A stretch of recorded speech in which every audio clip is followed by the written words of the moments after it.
Just picture this. Waking up one morning and discovering that your daily routine is about to be upended, not by a storm, not by a simple power outage, but by a major geopolitical standoff. The tariffs set to be implemented on February 4th aren't just numbers on a page. They target a broad spectrum of goods, from automobiles and machinery to everyday food products and raw materials. Economic analysts warn these tariffs could lead to a 1.2 to 5.1% increase in consumer prices in key sectors, sending shockwaves through the American economy almost immediately. Stay tuned as we uncover how this dispute between the US and Canada might just turn off the lights on your daily routine. Chapter 1. The Hidden Interconnection. For decades, an intricate network of energy grids, oil pipelines, and natural gas routes has quietly connected the United States and Canada. This is not merely a matter of geography, but one of vital interdependence. In certain northern states, almost 1/10 of the electricity powering homes, schools, and hospitals comes directly from Canadian sources. In some regions, during periods of peak demand, this reliance can edge even higher. Canadians have long provided a stable and abundant source of power and raw materials that help keep American industries running smoothly. Beyond electricity, the story deepens. Approximately 97% of Canada's oil exports are destined for US refineries, a lifeline for the American energy market valued at over $1.7 trillion every year. Natural gas, another critical resource, flows across the border at nearly 7.9 billion cubic feet per day, warming homes and fueling industries on the US side. Meanwhile, Canada's vast reserves of essential minerals such as nickel and aluminum underpin major manufacturing processes across American factories. This robust relationship, built on mutual benefit and shared infrastructure, has long been taken for granted, until now. Now, imagine if this well-oiled system were suddenly disrupted. The steady hum of power in your neighborhood might be replaced with uncertainty. Hospitals could be forced to operate on emergency generators. Commuters might face unexpected delays. And a surge in fuel prices could affect everything from your daily commute to the cost of goods on store shelves. Chapter 2. A comment sparks a controversy. It all began on a seemingly inconsequential evening in late 2024 at a private dinner held at Mar-a-Lago. Amid the clink of glasses and polite conversation, then President-elect Donald Trump casually remarked that Canada would fare much better as America's 51st state. What started as offhand banter soon ignited a firestorm of controversy. In the days that followed, on December 10th, Trump took to his favorite social media platform, Truth Social, referring to Canadian Prime Minister Justin Trudeau not as the head of a sovereign nation, but as Governor Justin Trudeau of the great state of Canada. This provocative statement quickly spread across the internet, drawing a mix of amusement, disbelief, and outrage from both sides of the border.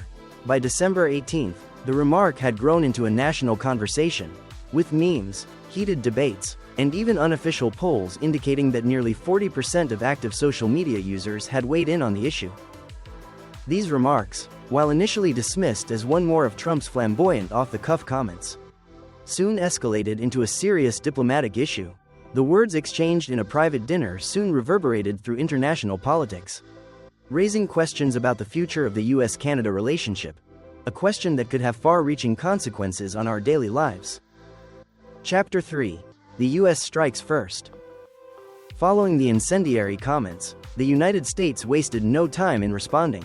In January 2025, President Trump announced a sweeping 25% tariff on all Canadian imports, a move designed to pressure Canada into playing by America's rules.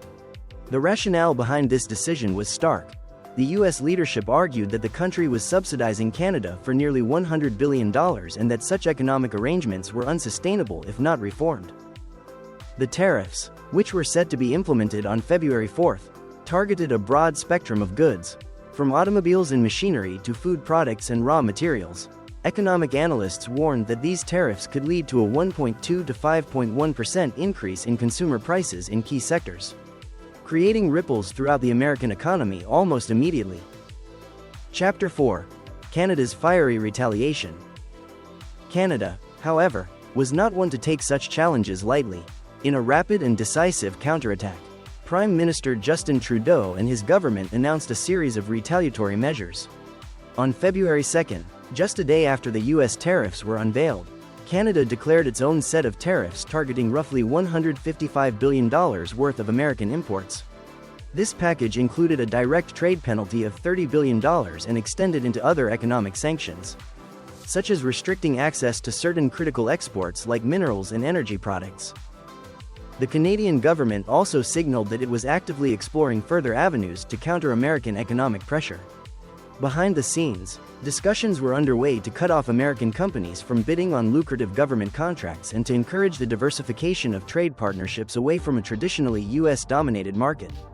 Despite the initial shockwaves, both nations eventually agreed to a temporary 30-day pause in tariffs to allow for further negotiations, a pause that, in itself, did little to quell the underlying tension. Chapter 5. The threat of an electricity cutoff. Perhaps the most alarming prospect emerging from this escalating dispute is the possibility that Canada might cut off its electricity exports to key U.S. states. Ontario's Premier, Doug Ford, has made no secret of the fact that if the tariffs remain in place, provinces like Ontario might have no choice but to cease sending electricity south of the border. In states such as Minnesota, Michigan, and New York, where millions of people depend on this steady supply of power, the consequences could be catastrophic. Analysts have warned that even a temporary interruption in this cross-border energy flow could result in prolonged blackouts lasting several hours during peak periods. The economic repercussions would be severe. A report by the U.S. Department of Energy estimated that, between 2003 and 2012, weather-related power outages cost the U.S. economy an annual average of $18 billion to $33 billion. This translates to approximately $346 million to $635 million per week.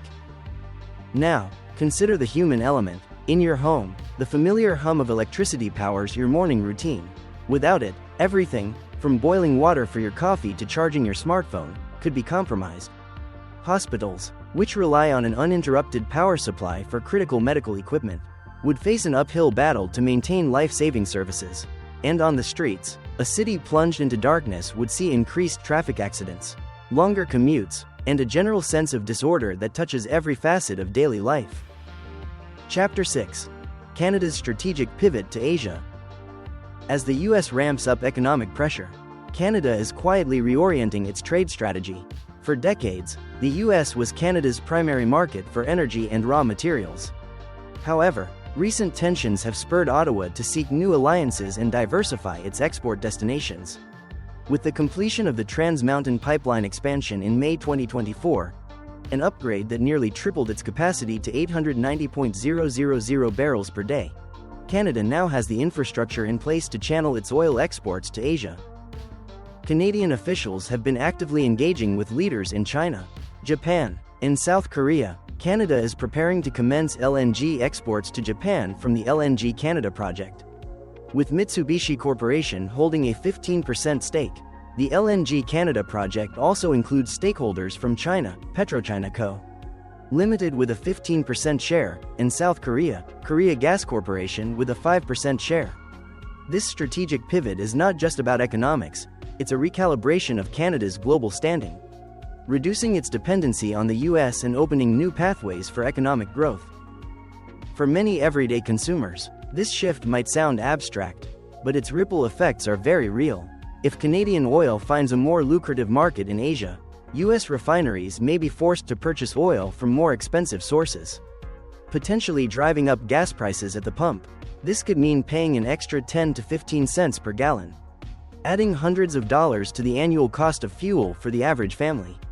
Moreover, any increase in production costs could translate into higher prices on everyday goods, subtly altering the cost of living across the nation. Chapter 7. The backbone of the U.S. economy. The relationship between Canada and the United States goes far beyond political posturing. It is the backbone of a vast supply chain that fuels American industry. Canadian oil, for instance, is not just another commodity, it is the lifeblood of U.S. refineries. With over 97% of Canada's oil exports directed to the U.S., valued at around $124 billion annually, any disruption in this supply chain could have dire consequences for the American energy sector. Similarly, Canada's natural gas exports, which amount to nearly 7.9 billion cubic feet per day, are essential for heating homes and powering manufacturing plants. Canadian resources extend into critical minerals such as nickel and aluminum. Canada ranks among the top global producers of these metals, and a significant portion is destined for U.S. industries that depend on these materials to manufacture everything from smartphones to automobiles. Now, consider the day-to-day implications of these economic ties. If the supply of Canadian oil or natural gas is disrupted, you could see an increase in energy bills, not just for large industries but for households as well. Transportation costs might soar, affecting everything from your daily commute to the price of products in your local stores. And if the supply of critical metals is curtailed, the manufacturing of everyday items, from cars to consumer electronics, could slow down, leading to delays, shortages, or even job cuts in affected sectors. Chapter 8: The Rise of Canadian Nationalism. As the economic tug-of-war intensifies, a wave of Canadian nationalism is sweeping across the country. Social media campaigns urging "Buy Canadian" and support for homegrown products have taken off, reflecting a growing sentiment among Canadians to reduce their dependence on American markets. This movement isn't merely a reaction to external pressures, it's a strategic recalibration of domestic priorities. At the same time, Canada is forging new alliances with European and Asia-Pacific nations, engaging in trade agreements that promise to diversify its economic relationships. Surveys indicate that over 90% of Canadians now support policies that favor domestic production and reduce reliance on U.S. trade. This shift towards economic nationalism is not only about preserving Canadian autonomy, it's about building a more resilient economy for the future. What does this mean for you? For Canadians, it could lead to more robust local industries, increased job opportunities, and a stronger sense of community pride. For our American neighbors, however, a move away from U.S.-centric trade could result in a tightening of supply chains. Fewer Canadian imports might translate into higher prices and reduced product availability in certain sectors, affecting everything from electronics to everyday household goods. Chapter 9: A Glimpse into the Future. As we stand at this critical crossroads, the future of North American trade hangs in the balance. The decisions made in the coming months could set the course for years to come. One possibility is a diplomatic resolution where both nations roll back tariffs and restore cross-border trade to its previous robust levels. In such a scenario, it is estimated that trade volumes could return to nearly 90% of pre-dispute levels within 6 to 12 months, ensuring a stable flow of goods and energy between the countries. Alternatively, if tensions continue to escalate, we could witness a prolonged period of economic disruption, should Canada follow through on the threat to cut off its electricity exports. The resulting blackouts and energy shortages could cost affected regions over $500 million per week. Moreover, American industries might be forced to seek alternative suppliers or invest heavily in domestic production. Such a reallocation would not only reshape regional economies but also redefine the competitive landscape on a global scale. We have journeyed through the intricate and interconnected world of North American trade, witnessing how a single offhand remark at a dinner table sparked a series of events that now threaten to disrupt the very fabric of daily life. From the hidden power grids that light our homes to the oil pipelines that fuel our vehicles, the US and Canada share a relationship that is as essential as it is complex. Today's discussion has shown that what might seem like abstract economic policies have very real implications. Whether it's the potential for rolling blackouts that could affect hospitals and families, the rising prices at your local gas station and grocery store, or the uncertainty that looms over job markets and small businesses, the stakes are enormous.